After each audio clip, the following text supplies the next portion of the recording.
Facebook, and at americasvoicenow.org. Here's Michael Evans.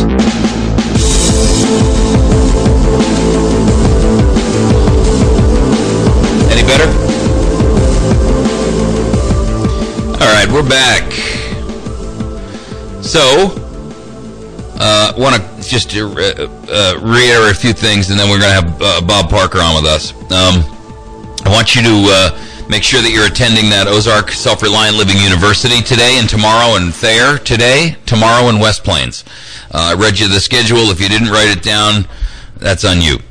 Battery Station. Make sure you are supporting our sponsors. Battery Station at 303 Washington Avenue. Open now on Saturdays from 9 a.m. to 5 p.m. So they are now open 6 days a week. 257-7799. 303 Washington Avenue, batterystation.com. Also, Ozark Mountain Self-Reliance at half mile east of Walmart on Route 62 in Mountain Home. You can reach Brian over at 870-492-4030, and you can find them on the web at ozarkmtnselfreliance.com. Don't forget about our dear friend Mary at Chantilly's Artisan Bakery. 255-2253, number 2, Evans Arcade, on the square, right off the square, in West Plains. And she has got the best bakery in 100 miles. Don't miss it. 255-2253. And make sure you get a hold of Bill Stone if you're considering doing any kind of remodeling or construction work. Bill is a great guy, really knows his game. 2930116. We are joined live by Mr. Bob Parker. If you'd like to get to see our streaming video of the show this morning, including our interview with Bob, then by all means, please visit us at americasvoicenow.org. And about 6 inches down on the page, you're going to see a big button there that says, click here to watch live. Click there. How are you this morning, Bob? Hey, I'm great, Mike. Good to be with you. Thank you for taking the time to come down and meet with us this morning. I know you've got a busy schedule now with Jo Ann Emerson's vacation, which I don't mean that in the sense of vacation. I mean that is in vacating. Vacating, yeah.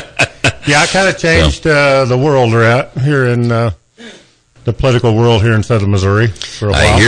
I hear you. And I'm hoping that you are going to be successful in this upcoming bid. Well, we're working hard at it. We're, doing all we can, making phone calls and traveling and meeting folks, and we'll be part of the forums. And now you're headed out to the Boot Heel this morning. Yeah, we're heading to the Boot Heel today. A lot of the committee people down in that area will be getting together in Kennett today, so I'm heading down there to meet the good folks in the Boot Heel. Okay. Been there several times before, campaigning and speaking to them before, so meet old friends down there again. Gotcha. For those of you who don't know, the 8th District, which is our district for the House of Representatives in the federal Senate, or federal side of Congress, runs basically from Ava all the way east to Cape Girardeau, and then all the way south, includes all of the Boot Heel. It's a huge geographic area. And House of Representatives is apportioned based on the population.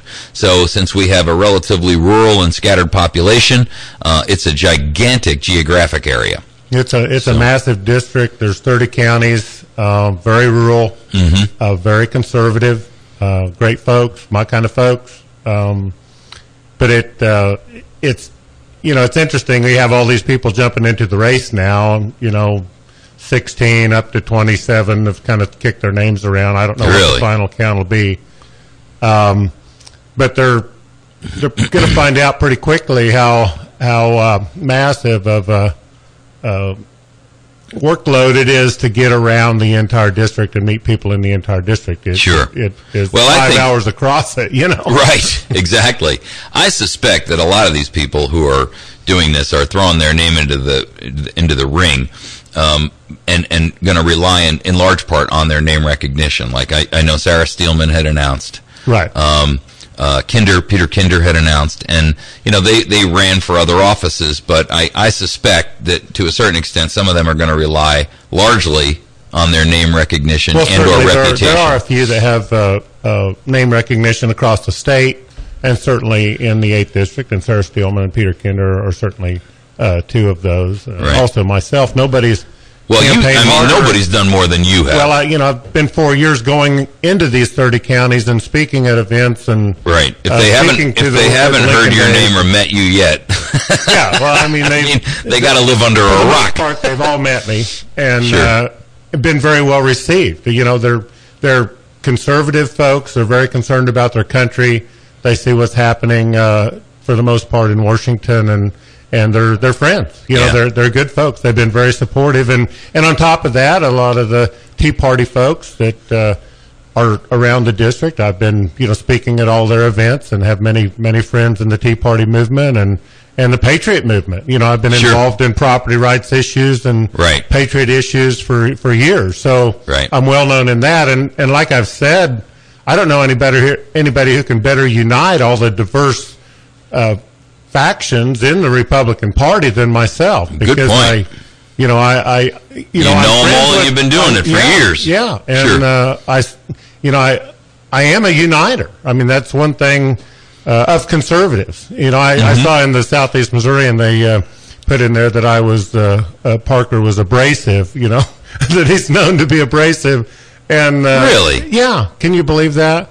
But well, I just think that's biased reporting. That's just Well, I'm far right wing, and I'm abrasive, and I call that patriotic. I can be very abrasive to people who want to destroy my freedom, and there you go. And that's really where I get that term, and I fight tyranny and out of control government, regardless of the party or where I find it. I really try to stamp out evil wherever I find it. And so because you're not telling the party line, they're throwing you under the bus. Well, this is the media. The media always throws me under the bus, pretty much. The mainstream media, but that's okay. We've worked on getting around the media for years with various ways, like your radio show here and Sure. email and speaking directly to the people. And that's one thing where I think the committee folks know who I am. They know my heart.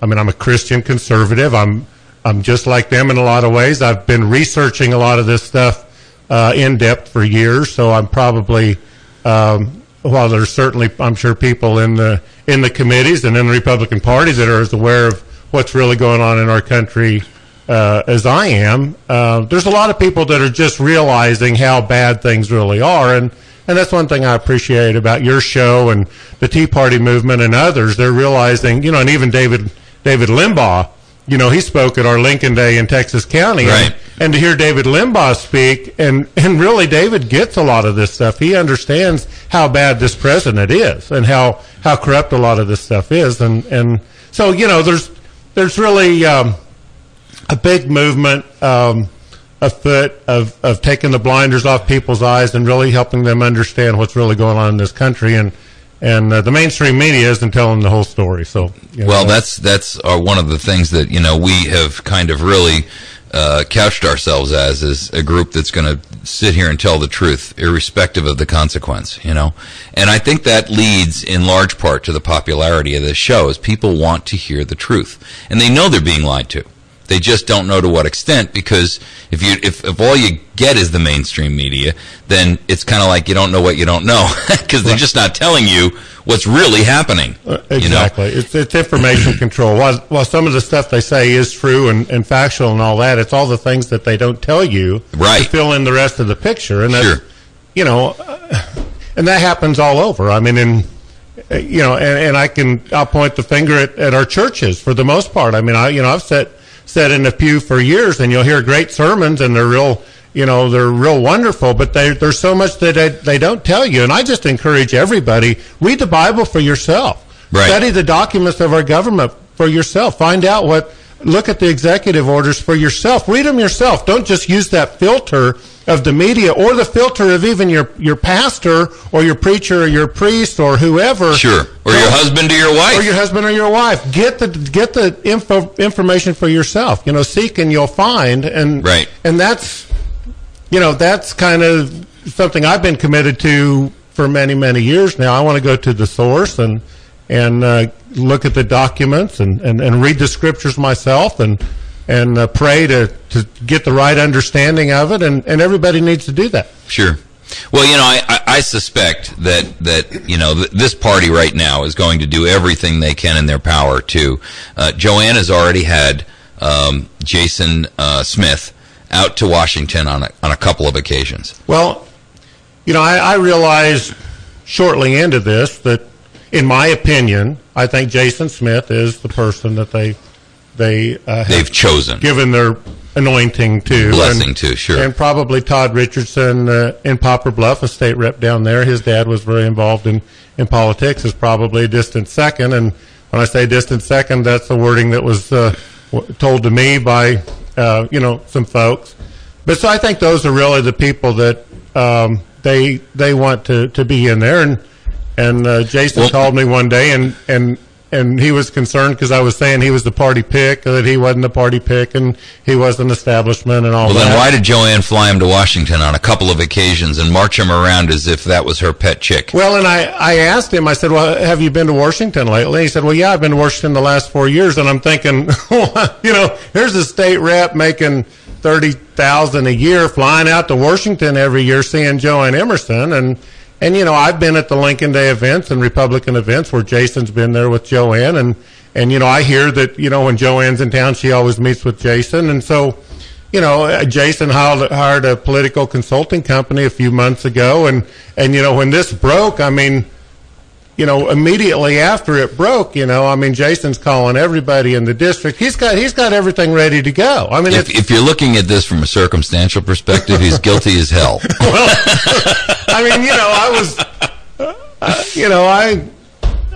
you can kind of figure out some of this stuff. Here's my take on it. Jason Smith is, while he may be a good man in his own right, here's my problem with it.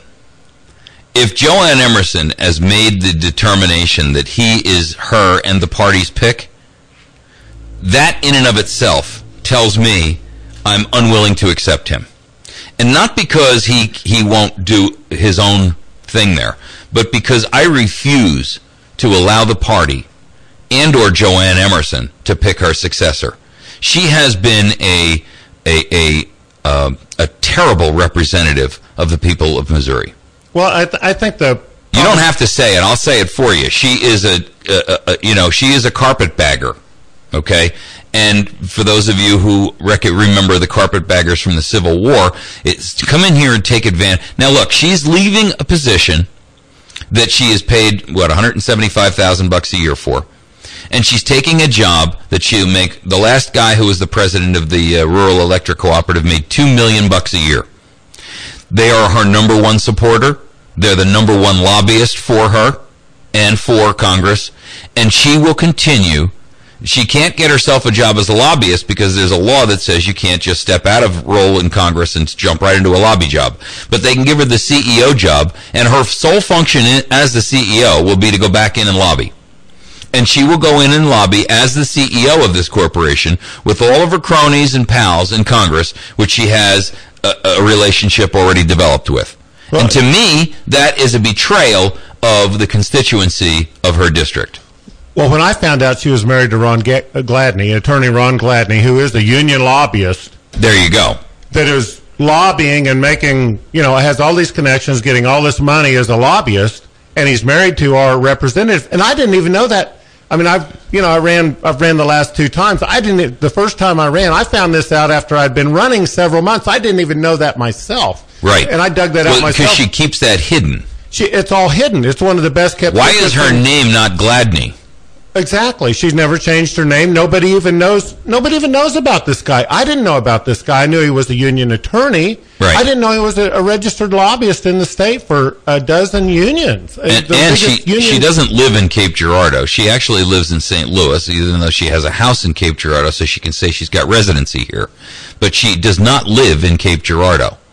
Yeah, most people just haven't been aware of what's been going on, and that's one of the things I've been working on talking about, just the facts of what's going on, and it's been a tough road to hoe. I just wonder, where were all these people that want this office? Right. Where were they? Where were they in August when the primary got run? I've never heard any of them talk about any of this stuff. Sure. Why weren't they running in the primary that just occurred in August?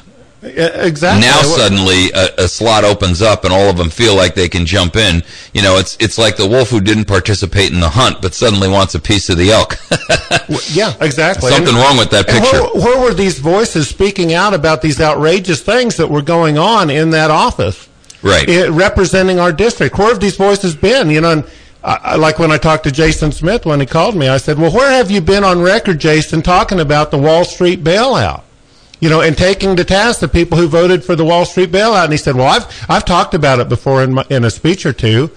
And I'm like, where have you ever written anything about it? Because I've written a ton of stuff about it. Please send me something you've written about it, taking these people to task for supporting when he couldn't think of anything he'd ever written about it. So they give you lip service. You know, they want to tell you what you want to hear. They want to act like, oh yeah, we've been there. Where have they? You know, where have these people been at the Tea Party rallies? Where have they been at the Republican Lincoln Day events and Republican events, speaking out about the stuff that even the Republican Party has been a part of, like I have. Right, and quite frankly, you know, folks, you hear me say it all the time. The Republican Party no longer represents us.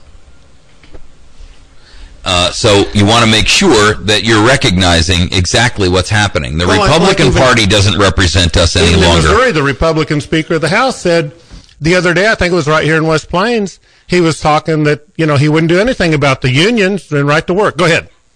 No, move your mic so it's not in front of your face. Okay. There you go.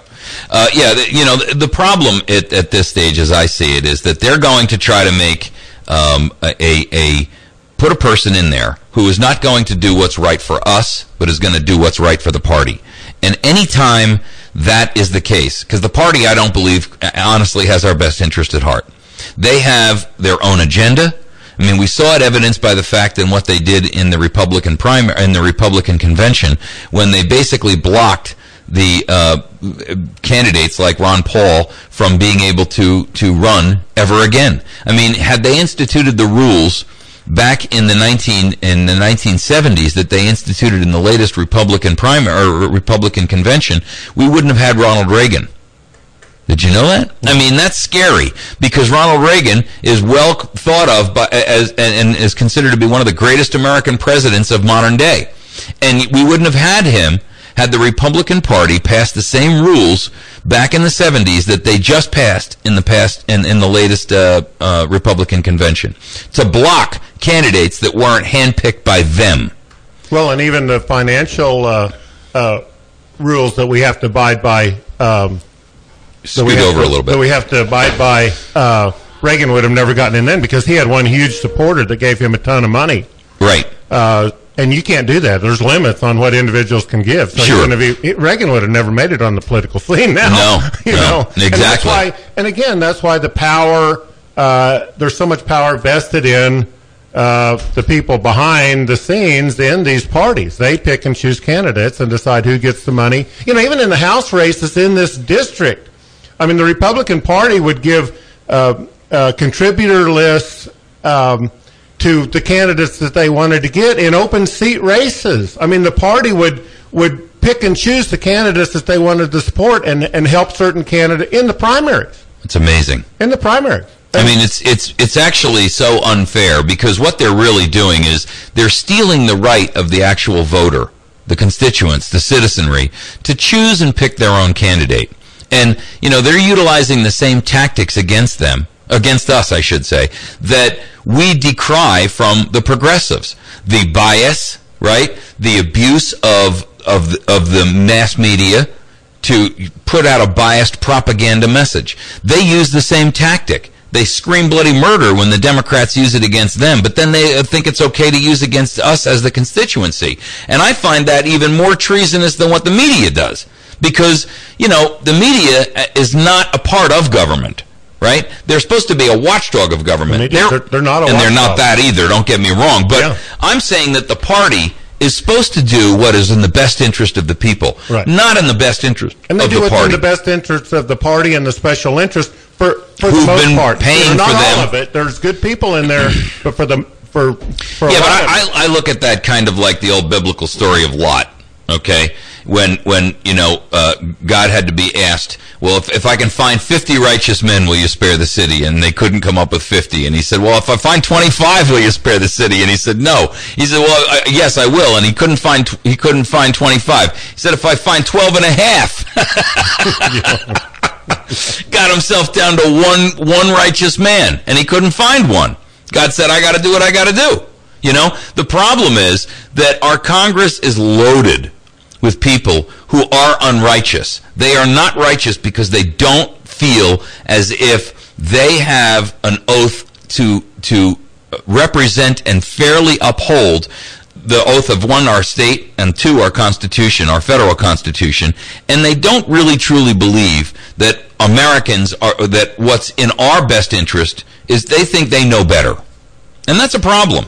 Well, I just a conversation I had with Jason Smith, and I just don't want to focus on Jason because there's a lot of candidates here, and that's part of the problem. Yeah, but he's the heir apparent. But that's part of the problem. He's the front runner. We have, we're probably going to have a vote here in 30 days by the committees, and there's no opportunity to really vet these candidates. I mean, who's doing opposition research? Who's talking about, the only opposition research out there is on the media throwing rocks at you. I didn't even, and I'll just say but this. They're not looking at any of the candidates. They're not looking at Kinder or his record. I'll just say this real quick, and I know I'll get in trouble for it, but that's okay, because it's the truth. I mean, I like Wendell Bailey. I've known Wendell Bailey a long time. I was having breakfast with him a few months ago, and he talked about he's not pro-life.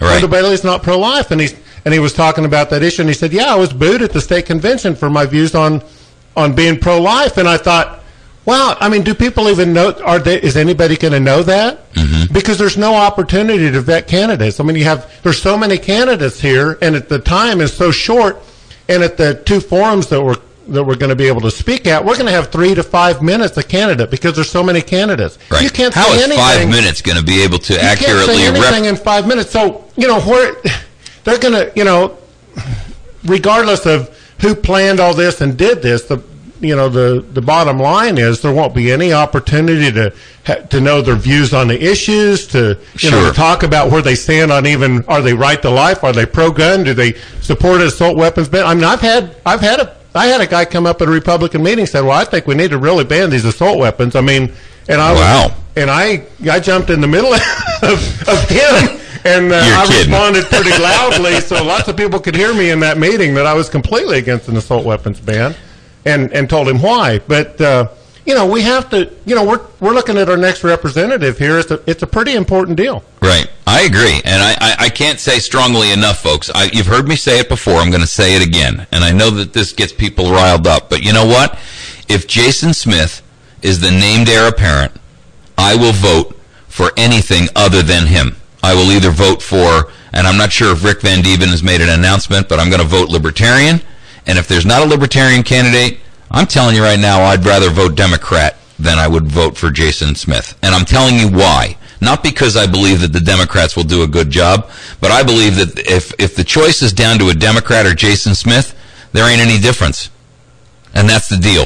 Because Jo Ann has betrayed us. Jo Ann has lied to us. She's cheated us out of our opportunity to pick and select our own representative. And I will fight back against that with every breath I have. Every fiber of my being. And I'll just say we differ on that. I mean, I understand your anger. I'm not angry. I'm volcanic. but I don't take it that far. I don't want to. With the Democrats that we have in there in the leadership, and I mean that is just.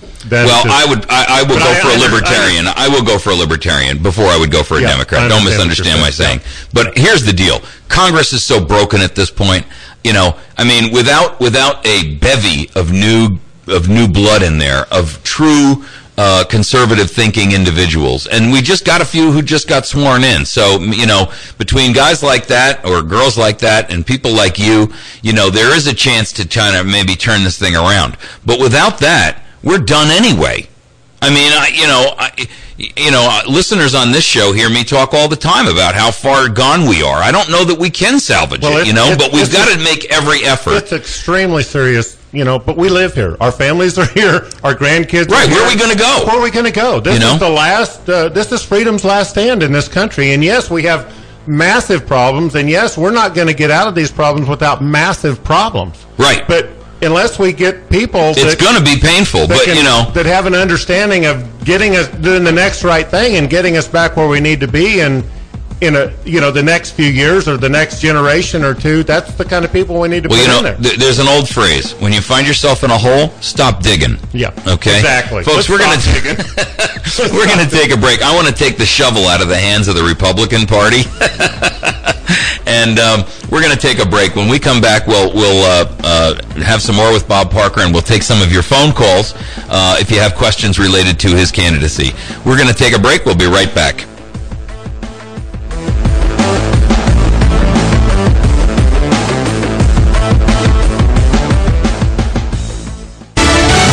Fox News Radio, I'm Lillian Wu. The new Congress passing a $9.7 billion aid package aimed at helping Superstorm Sandy victims. The first of two Sandy supplementals did little to appease angry Democrats in both houses, still railing from Speaker Boehner's decision to let the original bill die with the adjournment of the last Congress. Fox's Doug McElway. Some GOP lawmakers complained of pork projects unrelated to the storm. And this year's flu season is getting off to an early start. Health officials fear its peak may hit hard. The CDC says 41 states are reporting widespread levels of the flu, but stress it's not too late to get vaccinated, with the most severe activity predicted for January and February. An estimated 36,000 people die from the flu and its complications each year. Fox's Colleen Kapp on the CDC says this year's vaccine is a good match for the flu that's going around. Fox News, we report, you decide.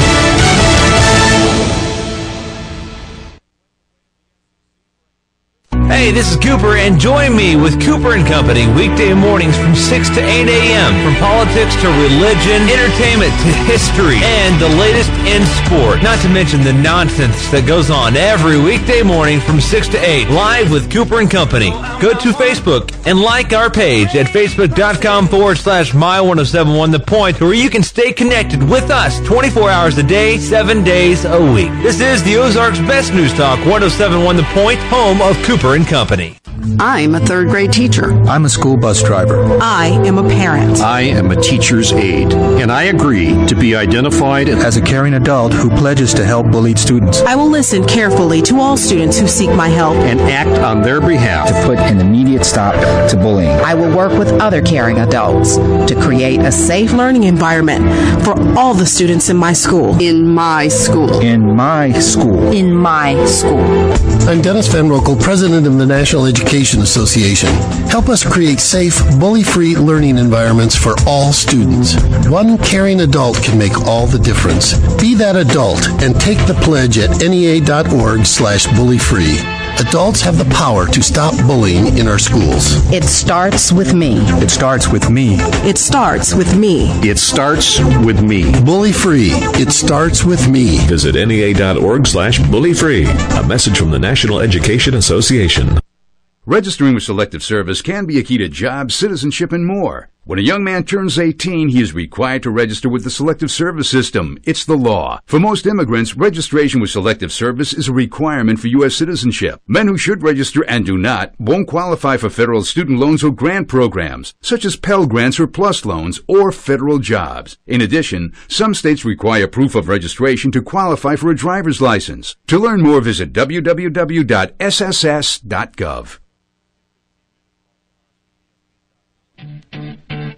Complete service and satisfaction is the Earls Dodge Jeep difference from all the other dealers in the Ozarks. Hello, I'm Janet, and I invite you to come check out our new and pre-owned on the lot at Earls Dodge Jeep on North Highway 63 across from the fairgrounds in West Plains, where we go out of our way to make you happy. That means doing what it takes to make sure you're satisfied with your total package on your new purchase, which means taking care of you after the sale. It all adds up at Earls Dodge Jeep, where buying a vehicle is as simple as it should be. From the Point Weather Center for this morning, we have mostly cloudy skies, high near 44 degrees. Later on, a low around 26. And then on Sunday, sunny, high near 40. Sunday night, we have a low around 22. Monday, sunny, high near 44. Monday night, a low around 27. I'm Dawn James, and for more information, check out our website, the all-new My1071thepoint.com. America's Voice Now with Michael Evans. Big Hoss is trying to get me confused here. All right, we're back with Bob Barker. Bob, if you're not aware by now, I don't know what rock you're living under, but Bob is running. Be nice. Running for the 8th District in Missouri for the soon-to-be emptied-out Jo Ann Emerson seat. And those of you who listen to this show on a routine basis know how I feel about that. We do have a caller who wants to weigh in on this, so we're gonna bring him on. Go ahead, caller. Welcome to the show. Yeah, thanks, Mike. Hey. Hi, Bob. Hey. Anyway, the problem is with the Republican Party, and it has been for the last 2 elections. They have a distinct failure to define themselves, to define what issues they're running on. Yeah, that's true. They have picked some of the most porous candidates I've ever seen fielded, from Palin and the little guy there to, and this last one, don't get me wrong, I ain't no big Newt Gingrich fan, but at least you know where he stands. Yeah, well, he could at least win a debate decisively, and he speaks well, you know. Well, I think something a lot of Republicans go by is the platform, and for the most part, most Republicans are very conservative, and they love the Constitution, and they love, they're pro-life, and they support the Second Amendment very strongly. But the problem is we keep getting all these candidates that are, that don't, even though they may say they believe those things, when they get in office, and small government and those kinds of things, they don't do those kinds of things that we believe in as good conservative Republicans. So that's my frustration as a Republican. Let's get people in office that actually will work for the things that we believe in. Yeah, we got to start practicing what we preach. First, right, when you're running, you need to fight. You're going to say, this, Mr. Romney says, my plan. I was listening attentively to hear what his plan was. But, he said, well, you get me into my plan. What are you going to do about it? The plans are always just vague and ephemeral. Well, they're like smoke. The problem with Romney was he's the guy that couldn't beat the guy that couldn't beat Obama last time. Yeah. Why would you run him? Right. Well, and the other thing is that, and Cam, your call is appropriate in this sense. The problem with the Republican Party right now is that nobody wants to vote for a candidate who doesn't even know where he stands on an issue. Exactly. And they recognize that these guys are flip-flopping around there like fish out of water, and they don't like it because they don't want to put somebody in power who says, do this, or this is where I believe, but 6 months or 2 years or 5 years ago, they were swearing up and down it was something else. If you've gotten to the point in your life where you're in your 40s and 50s and 60s and you haven't made a determination as to where you stand on things like abortion, I got to wonder about your convictions, right? Exactly. And why do we keep electing all these attorneys? They're all attorneys. In my private life and in my real estate business, anytime I deal with an attorney, it's a disaster. They'll kill just about every deal I get them involved with. Right. You have a buyer like, well, we want to just get doing their job. They're killing the deal. All they do is move in there and figure out more ways to get money out of the deal, and they throw the whole thing in a tizzy. And sure. And Jason Smith's an attorney, by the way, and so how am I not surprised? Why don't we elect people to office that have actually run a business, that actually understand what big government's all about, that have been impacted by these regulations and all these rules that are really impacting our small business people? Let's get people like that in office. Just your average Joe that's out there in the real world, that wasn't born into some big political family, that has all the connections, that works the upper political end to get elected. Somebody from the folks go up there that will represent the little guy. That's what I'm all about. Why don't we get candidates like that running? Yeah, and that's the problem. We don't, because the party doesn't want them running. Well, I see that's what I'm saying. They're not malleable. They're not bribable. They're not. You see, they don't want people with true courage of their convictions. Well, like the China Hub thing. They did this China Hub legislation last year in Missouri to give a bunch of taxpayer dollars up there at St. Louis to build this Erythropolis China Hub, so that would benefit these guys that are big contributors to the Republican Party. And it's like, that's crazy stuff. Right.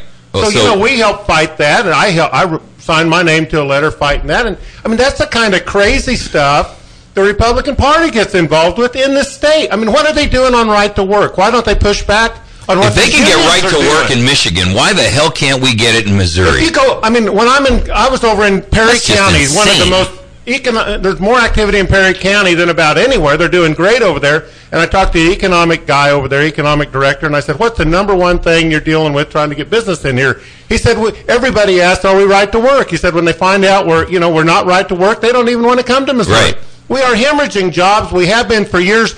And this is what I was going to say earlier. The leadership in the Republican Party right now says we're not going to touch right to work because it's going to cost some of our members their jobs. And they got a super majority in Missouri right now. It's like, we'll elect us, get us in there, and we'll change things. Then when they get in there, they don't want to change anything. They just want to keep it kind of going status quo. It's ridiculous. It is. And by the way, thanks, Captain, for your call. Appreciate it. Here, listen. I want to know specific things, okay? What are you going to do about the debt ceiling? All right, you didn't even hear him talking about that. What are you going to do about out-of-control spending? What are you going to do about the wars? Are we going to get more wars? You're going to bring the boys home? Well, the reason that Romney didn't articulate that, and I've got to drop you because I've got the phone lines are lit up. The reason that Romney didn't articulate that is because he never wants to be in a position where he takes a stand and then somebody can say, "Oh, I disagree with that, so therefore I'm not going to vote for him." What he missed is that everybody was waiting for him to take a stand so that they could either rally behind him or rally against him, right? And by not giving them any meat, effectively they said, I'm just going to go to a different restaurant because this one doesn't serve anything I like.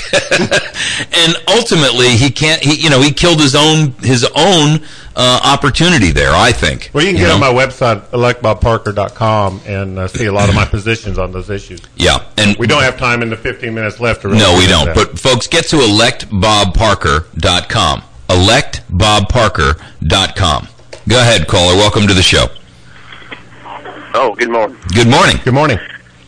Do you have a question for Bob Parker?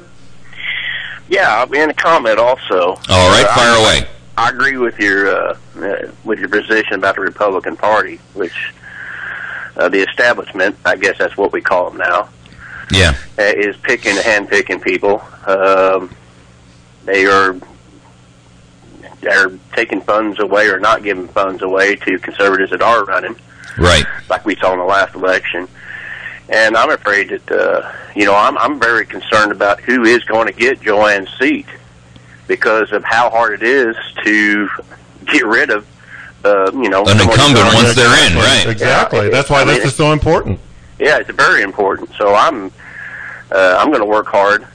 Well, then what you need to do is you need to get a hold of the representative, the Republican Party representative in the county that you reside in. Yes. And you need to make sure that they are painfully aware of the issue of the fact that you want them to vote for Parker and nobody else. Because otherwise, if they don't hear from their own people, and you also need to make sure that you make it very clear to them, just like I say to you to tell your congressman and your senator, if you betray me, and you vote for, Smith or somebody else and not Parker, then I'm going to take local action to make sure that I remove you as the chairman of the Republican Party because I'm going to run against you myself. You see, there you have real, true power. Not because, you're not negotiating at that point from a position of weakness. You're negotiating from a position of power and strength. You can say to him, I can't remove a person in Congress, but I can remove you. Well, yeah, I'm very politically active. My phone calls get answered.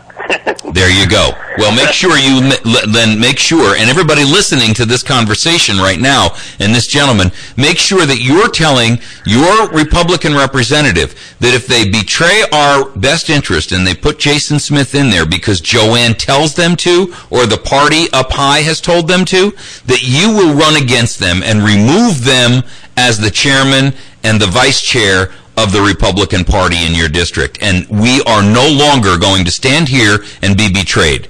That time is done. Yeah. Well, can I just make a quick comment? I mean, I've been involved in the Republican Party all my life. I'm still very involved in the Republican Party. And as a Republican, and there's so many other Republicans out there that feel like we do, we need to get the party back to its conservative roots and start winning elections again, like, Ronald Reagan. I mean, he appealed to that conservative base, and I think we need candidates like that can actually win elections and have that broad base of support and support, life and support our gun rights and support those things that the Republican Party is supposed to believe in, and not, we shouldn't have this special interest activity in the Republican Party that really is turning it on its head, and that's the problem, and we need to take back the Republican Party. That's what I believe. Yeah, we need to be responsible enough for the country here in Missouri to elect conservative Republicans, because a Republican in the Northeast is a Democrat in Missouri. Yeah, exactly. That's how much difference there is in this party. You're right. Exactly. You're right. Exactly. A Republican in Washington is a Democrat in Missouri. Exactly. I don't know if the Republican in Massachusetts even has a clue what true conservatism is. I don't think they do. We are conservative, God-fearing. We love our property rights. We love our God and guns, and we're still clinging to them. They'll pry them out of my cold dead hands. It's my Bible and my gun out of my cold dead hands. There you go. And I am holding to my Bible and my guns, Mr. President. And by the way, when you come to take them, it ain't going to be pretty. And I said that at Republican events all across the district, and I know there's, I get the label, yeah, you're radical, you're this, you're that, We need radicals. To believe in the Second Amendment? Is it radical to be pro-life? Is it radical just to believe in the Constitution? Is it radical to believe that government ought to stay out of your business, that we ought to have private enterprise, that ought to be private? I mean, is that radical? And they label you as right-wing radicals, but that's what you believe, and you're a right-wing radical? Enough! Yeah. Enough already! Right. What's radical is the way in which our government has abandoned us, quite honestly. That's radical. I mean, it's radical that you spank your kids when they're wrong, like I did my two daughters. I mean, I rarely did it, but I mean, they're good, productive citizens. I mean, I'm productive. I'm active in my community, and I've been active in my church, and but I'm a radical right-wing extremist. I mean, for doing that, I mean, it's crazy the labels that they put on you. Yeah, it is. It's a shame that today, and even Republicans say this, that, I believe in the Constitution and the Bill of Rights. And, I do read the Federalist Papers, and now I'm a radical. Right. Yeah, you believe like the founders do. The truth is that, and I constantly hear Congress and judges always saying, well, we have to understand what the intent of the founders was. If you want to know what the intent of the founders was, read the Federalist and the Anti-Federalist Papers, and you got it licked. Yeah, exactly. Read Common Sense, right? If all you got to do is read what they wrote, and you'll understand exactly what their intent was, because those documents were written with one express purpose, and that was to educate the average citizen, because they didn't have Communist News Network and Fox News in those days, and that was to inform the average citizen about what this brand new thing called the Constitution really was about. Really, the Founding Fathers was just human nature. It's what human nature in the history of the world. Man's no different today than Adam and Eve. But in what human nature can do to some people, that they want control, they want power, and it was really just basic human nature to guard against government, to guard against tyrants. That's what it was written for, exactly. Just human nature. And that, bind the men down with chains. Hey, caller, I want to drop you because I've got the phone lines are lit up. Thank you so much for your opinions. Thank you. Go ahead. I dropped that last caller. Caller, you there? Hey, yeah. Hey, go ahead. You're on the air. Hey, it's Damian Isaacs. You guys, the show this morning, spot on. We absolutely need to start affecting change in our own local bubble, our own little social bubbles. I can't tell you how many people last night, when I got on the phone and started telling them about all the latest activities on the house, all this latest gibberish, how this one's going to do that one, that one's going to do that one, especially with the whole gun control thing. You're right. It absolutely will get messy, and we need to take these issues that we know that these, especially the local people and our friends, believe in the most, and use that as a motivator. I mean, sure. But let's just be real. Let's be real. We have to realize that there are just certain things that certain people will not respond to. They won't get involved in money issues and things like that. But when you start talking about taking away their guns or taking away their kids' ability to live free, they start to wake up. Absolutely. You know, we heard Barney Frank in an earlier tape I played say that he wants to run for the Senate for this 3-month window because there's a vacancy there. And he was saying he wants to run for this because February, March, and April are going to be the 3 most important voting months in the Senate this year. Yeah. And he wants to vote for that for the the fiscal cliff 2, which is the raising of the debt limit, anti-gun rights, and I forgot what the third one was. But the point is this. He's absolutely correct in that regard. I don't think Barney Frank is very right about almost anything anymore. But Barney was right about this. This is going to be the most important quarter in the future history of the United States of America. Probably. Absolutely. This is the absolute definition of a pivotal moment. I mean, it couldn't be any more so. No, this is the hinge and the linchpin of the Republic coming up right now. Because we're getting down to it here. Yeah, if they start, first of all, if they raise the debt limit, forget guns for a minute. If they raise the debt limit and the world says, you know what, you guys are so out of control, we're just writing you off as bad debt. We're done. We're done, right? Yeah. And if they vote to take firearms away from American citizens and criminalize literally 100 million Americans who are lawful in every other respect of their lives, we're done. So, I mean, you know, at this point, they're just basically poisoning the fork over the toast, waiting to put it in and say, you're done.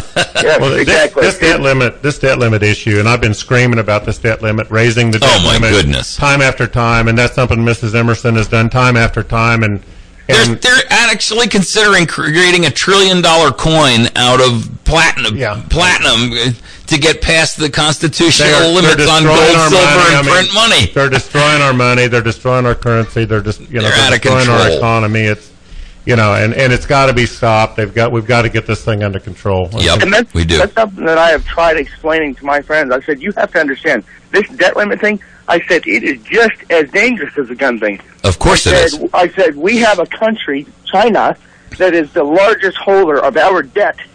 I said, you think that they're going to just sit idly by while our representatives sit there up on the hill and say, yep, we're just going to raise our debt limit. We're just going to keep on printing more money. Sure. I said, no. I said, it's like they've got a vested interest in stopping it.